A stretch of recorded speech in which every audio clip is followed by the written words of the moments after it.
to the people on COVID-19.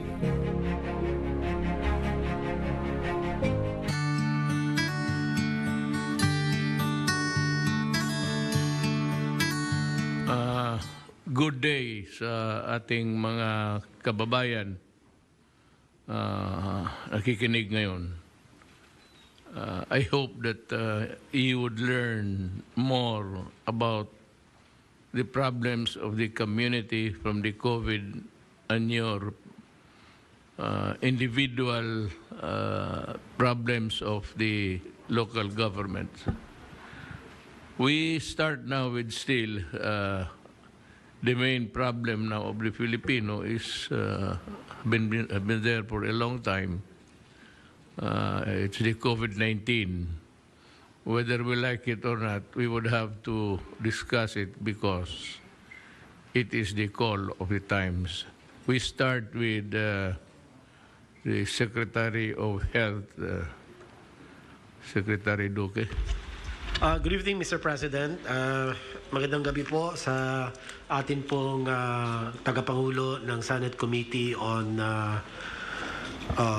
Health and Demography, Senator Christopher Lawrence Bongo, ang ating pong Executive Secretary, si Salvador Medialdea, ang aking pong mga kasama sa kabinete at bumubuo ng Interagency Task Force at higit po sa lahat ang ating pong mga mahal na kababayan. Magandang gabi po sa ngalan ng Department of Health at ng Interagency Task Force on Emerging Infectious Diseases. Muli, ako po magbibigay ng maikling ulat patungkol sa ating COVID-19 situation at iba pa pong mga relevant updates. Can we have the slides, the first slide?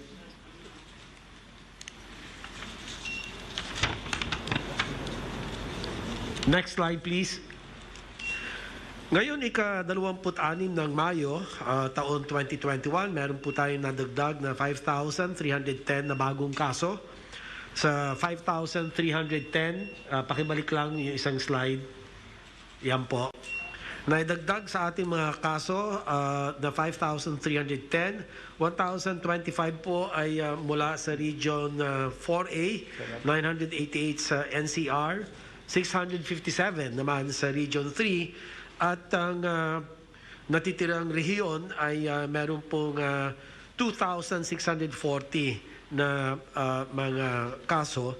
At para naman sa atin mga aktibong kaso, ang bilang ngayon, ika-26 ng Mayo, ay nasa 46,037 cases.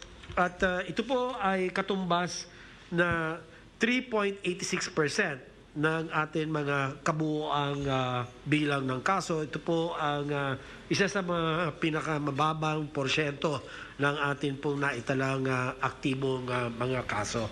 Sa kabilang dako, ang ating naman pong recoveries ay umabot na sa 1,127,770 at ang ating recovery rate ay nasa 94.45%. Habang ang bilang ng mga pumanaw ay nasa 20,169 na ating pong mga kababayan na nakakalungkot po at sila'y pumanaw. At ang ating naman pong case fatality rate ay nananatiling sa 1.69%. Para sa mga Pilipino may edad na mababa sa 1 taon hanggang 49 na taon gulang, ang kanila pong case fatality rate ay nasa mababang 0.41%. Samantalang ang mga Pilipinong may edad na 50 taon hanggang mataas sa 80 taon gulang, ang case fatality rate ay napakamataas po sa 5.38%. Ito po ay katumbas ng 16,543 na pumanaw over 307,720 cases. Ito rin po ang malaking dahilan kung bakit kinakailangan unahin ang mga matatanda o mga senior citizens sa ating pong vaccination program. Next slide. Patuloy ngunit bumabagal ang pagbaba ng mga kaso sa National Capital Region. At dito po nakikita natin ang case trends nationwide at sa National Capital Region, ang ating pong epicenter ng ating COVID surge.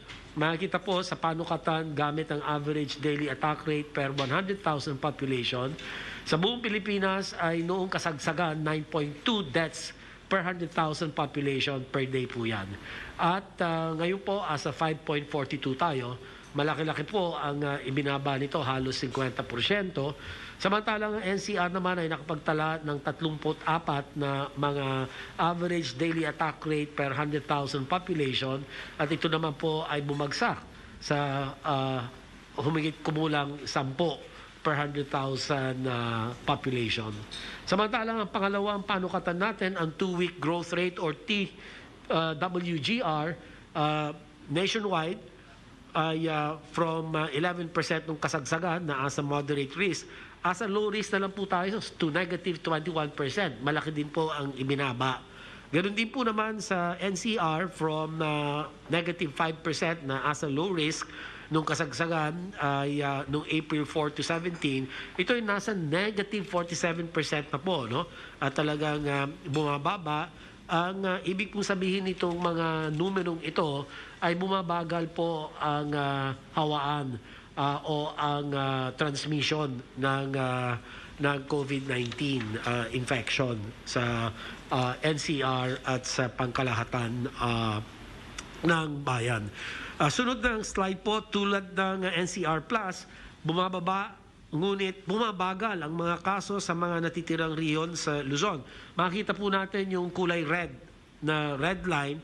Ito po ang nagpapakita na talagang bumababa pero hindi ganun kabilis ang pagbaba sa riyon, sa natitirang bahagi ng Luzon. Sa kabilang dako naman, nakakita tayo ng patuloy na pagtaas sa Visayas. Diyan sa buong banda, sa baba, parang aqua teal color. At ang Mindanao naman ay yung kulay orange. Unti-unting nagtataasan din po ang mga kaso. Ang pagbagal ng pagbaba ng kaso na natitirang bahagi ng Luzon ay bunga ng patuloy na pagtaas ng mga kaso sa Region 4B at pagtaas nitong nakaraan linggo sa Regions 1 and 3. Patuloy naman bumababa ang kaso sa Regions 2, CAR at 4A habang nagpaplato naman ang Region 5.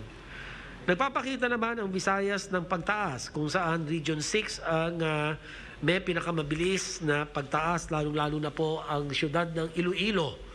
At ganun din po sa Mindanao, Regions 9 and 10 ang may pinakamalaking itinaas, habang tumataas rin ang mga natitirang rehiyon. Kanina umaga, nagkaroon ng town hall ukol sa relaunching ng ating pong all expert groups na kung saan may halos 50 ang bilang ng ating pong tumutulong na mga eksperto. At ito ay para ipaalam sa publiko ang papel na ginagampanan ng ating pong mga independent na mga expert group sa pagpapaigting ng lahat ng ating kilos upang malabanan ang COVID-19. Patuloy din ang pambansang pagbabakuna laban sa COVID-19. Bibigyan po tayo ng ating vaccine czar, Secretary Galvez, ang mas buong ulat patungkol sa ating vaccination coverage. At sa kasalukuyan, nakapagbigay na po tayo ng halos 4.5 million doses na bakuna at nalampasan na rin natin ang 1 milyon individual na nabigyan ng 2 dose ng bakuna. Nitong nakaraan, ika-20 ng Mayo, dumating sa bansa ang 500,000 dagdag na doses ng bakuna mula sa Sinovac. Ang pagdating ng mga karagdagan doses na ito ay makatutulong po sa ating paghahatid ng dagdag na proteksyon sa bawat Pilipino. Ang ating pong mga panghuling bahagi ng aking pong ulat, ang mga pangunahin na mensahe at mga mahalagang paalala. Sa kabuuan po, una, tulad ng naiulat, patuloy na tumataas ang kaso sa Visayas at Mindanao. Binabantayan na po natin ito. habang bumabagal ang pagbaba ng kaso sa NCR Plus, at sana ipagpatuloy po ito sa pamamagitan po ng pinaigting ng mga pamamaraan na isinasagawa po, ginagampanan ng atin pong mga pamahalaan lokal, ang mga chief executives. At ikalawa, hindi po matutumbasan ang kahalagahan ng pagsunod sa ating pong paulit-ulit na paalalang minimum public health standards. Nakita naman natin na sa kabila po ng pagbaba ng kaso, sa tuwing magpapatupad tayo ng enhanced community quarantine, malaki po ang negatibong epekto nito sa ating ekonomiya at kabuhayan ng mga kababayan natin. Kaya naman po, aming paulit-ulit na hinihingi ang kooperasyon ng publiko sa pagsunod sa tamang pagsuot ng mask, face shield, distansya ng 1 metro o mahigit, palagi ang paghuhugas ng kamay at pag-iiwas sa mga matataong lugar upang mapigilan ang pagkalat ng COVID-19. Kaugnay nito, hinihingi rin namin ang tulong ng mga ibang sektor, partikular na ang ating transportation sector, trade, and tourism sector, among others, upang siguraduhin po na ligtas at protektado ang ating mga mamamayan. At huli po, kinakailangan natin magpatupad ng mga pangmatagalan aksyon o kilos upang mas maging handa tayo sa mga posibleng surge at sa mga iba pang pandemyang maaaring dumating. Kasama rito ang pagpapalawak ng ating local surveillance capacity, kabilang ang sapat na human resource at makabagong information system. Ang pagpapaigting ng ating pong referral systems sa konteksto ng ating pagbubuo ng healthcare provider networks at pagpapalakas ng ating financing mechanisms sa pamamagitan ng PhilHealth at iba pang pondo mula sa GAA ng ating gobyerno upang makapagbigay po tayo ng abot-kayang health services at last but not least, ang pagbubuo ng ating vaccine self-reliance. So ito lang po ang huling bahagi po ng akin ulat at handa po akong sumagot sa inyo po mga katanungan. Maraming salamat, Mr. President. Thank you, Secretary Duque. Next is Secretary Galvez. And then we would like to hear the DILG regarding my order of overseeing the itong vaccine ngayon. Go ahead, please. Sir, Mr. President, to our Executive Secretary, Senator Bongo, fellow cabinet members, magandang gabi po sa inyo lahat. Sa ngayon pong gabi ay magkakaroon po tayo ng presentation sa ating update on vaccine administration.